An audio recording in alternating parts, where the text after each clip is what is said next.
Sportswashing. The term sportswashing has its root associated with the term whitewashing. Whitewashing is the act of concealing some dark aspects of an organization, a country, or an individual.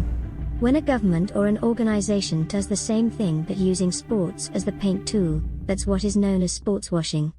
Now that the world is moving away from petroleum, there are multifaceted reasons why countries and organizations resort to sportswashing. First, there is the aspect of brand building when a country successfully hosts a sporting event with lights, fireworks, and the players. The world subconsciously sees them as capable of handling bigger events. Secondly, it's not just about image building. A country that is lambasted worldwide for the human rights abuse, war, and corruption within the government would love to repair its image by using a sporting event as a tool. A sporting event is as important as a religious event.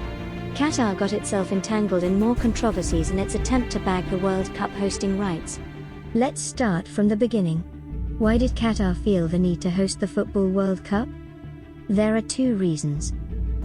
Firstly, most Middle Eastern countries remain in the shadow of the big brother, Saudi Arabia. Even in the OPEC group, Saudi Arabia has more influence than other countries. Qatar had to prove itself as a nation which could get out of the Saudi shadow. Thank you for believing in change. Thank you for believing in expanding the game. Thank you for giving Qatar a chance.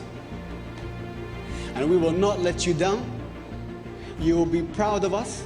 You will be proud of the Middle East. And I promise you this.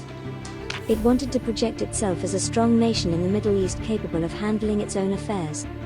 Secondly, way before it won the World Cup selection in 2010, Qatar used to be mentioned in the global media for all the wrong reasons. Western media has time and again lambasted Qatar for its kafalasystem, which in legal recourse is regarded as modern-day slavery. Almost 70% of the population in Qatar is made up of migrant workers. Although women in Qatar have more rights than their Saudi counterparts have, a lot remains left to be desired. The fact that women can't go out without a male guardian shows the lack of freedom that female Qataris have to endure. So to whitewash its reputation, Qatar spent more than $220 billion to prepare itself for the World Cup. The Streisand effect is the phenomenon when somebody tries to hide some unpleasant thing, and that act of hiding publicizes that unpleasant thing more. Qatar's act of whitewashing its dark aspect prompted international media to talk more about its dark track record. All these came to light because Qatar was very desperate to use sportswashing. On the one hand, Fedra Al-Majid accused Qatar of bribing FIFA Confederation members. On the other hand, reports of terrible human rights conditions of the workers building the infrastructure also started pouring in. And this year, Qatar's imposition of various restrictions on audiences and reporters became the headline. Reports are coming in that Denmark is thinking of quitting the World Cup after their players were forced not to wear the One Love armband.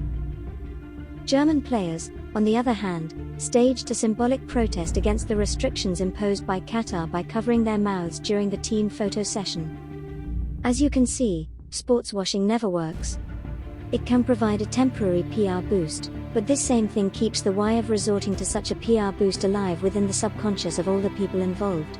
Case in point, people still talk about the corruption allegation that rocked Brazil during the 2014 FIFA World Cup. Stay tuned for future videos to get the latest news in business, finance, and economic trends.